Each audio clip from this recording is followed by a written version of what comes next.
Welcome back to World Crisis Radio. So that's generally the picture. You've got the entrenched committee chairs, the people who have been there. I think ICE has been there, 6, 7 terms. They much more blackmailable and less radical. Whereas you now have these Tea Party people coming in. Let's think about the Tea Party with the case study. We have Mike Lee, the new senator from Utah. Remember, the reactionaries out there in Utah decided that Bennett was not reactionary enough. That's Bennett, the Watergate figure, going way back to the early 70s. So now we have the one that they thought was reactionary enough, and that's Mike Lee. And sure fire, he's a reactionary. Mike Lee is now revealed as being an enemy of the child labor laws. Mike Lee, Senator Mike Lee, says, a Republican of Utah, says that the child labor laws are unconstitutional. Only states can regulate child labor within their borders. It sounds harsh. It's too bad. It may be tragic. And, of course, his heart bleeds for the poor little kids that will be forced to work. But, unfortunately, the child labor laws at the federal level must go. Now, you wonder what's next. Is the prohibition against cannibalism also not possible because it's not mentioned in the Constitution? Or there's nothing in the Constitution about cannibalism, therefore maybe it's not banned. You look at this and you say, well, is there any good that these people can do? Well, nothing in terms of their positive proposals.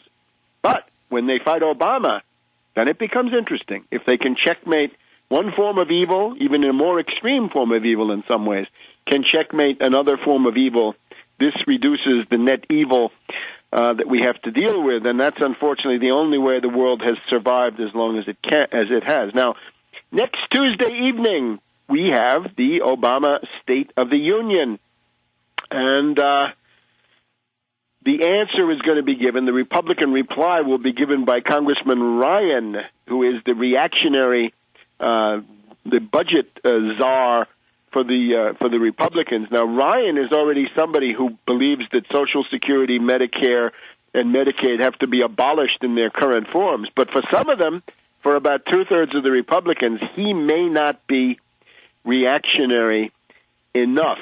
Let's just take a look at this. We have the Republican Study Committee, and the Republican Study Committee seems to favor Congressman Camp, C-A-M-P.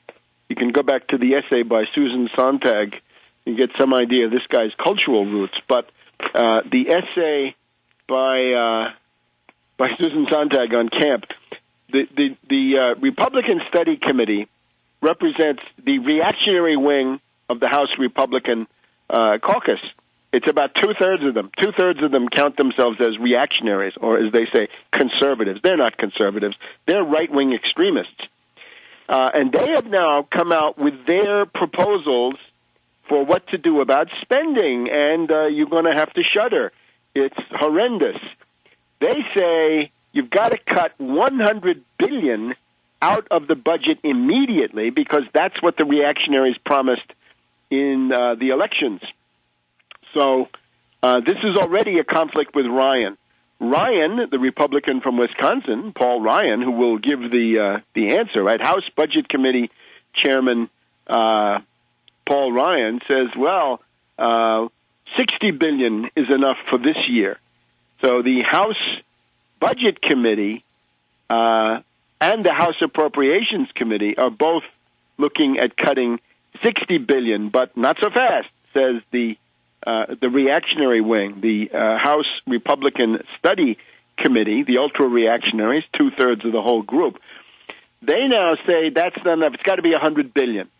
And they say we've got to therefore cut an immediate one-third from most federal agencies. So one-third has to be cut from domestic discretionary spending, minus 30%, say the reactionaries. And that would mean the following, according to Democrats who are scoring the Republican proposal. If you cut 1/3 or nearly 1/3 from the federal agencies, you will have to fire 4,000 FBI agents will be fired. 1,500 agents of the Drug Enforcement Administration will be fired. The federal prison system would have to fire 5,700 corrections officers.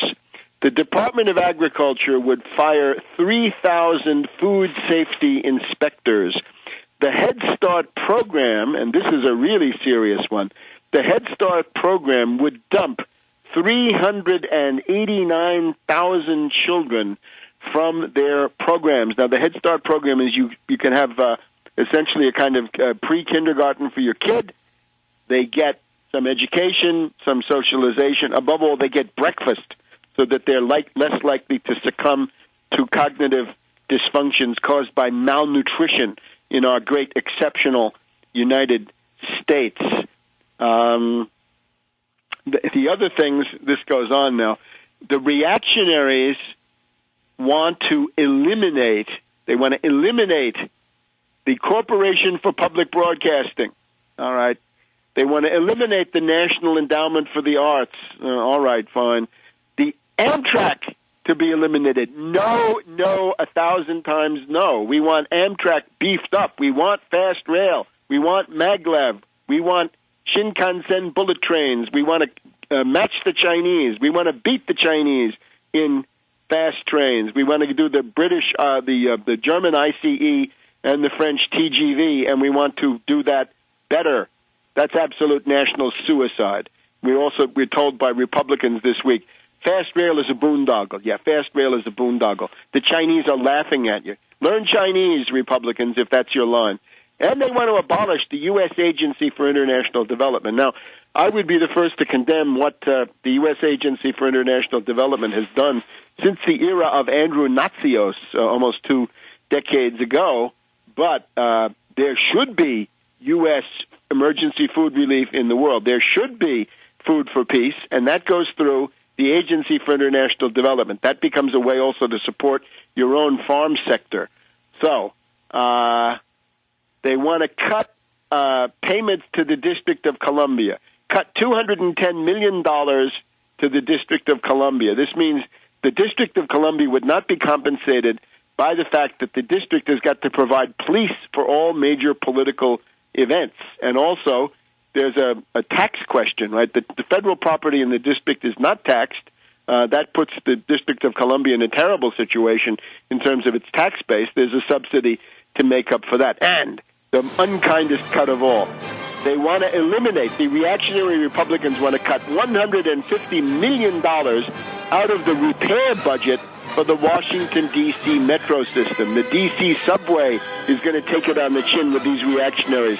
Maybe they'll be caught when the trains stop between the stations in the tunnel and see how those reactionary Republicans like it. We'll be back in a minute.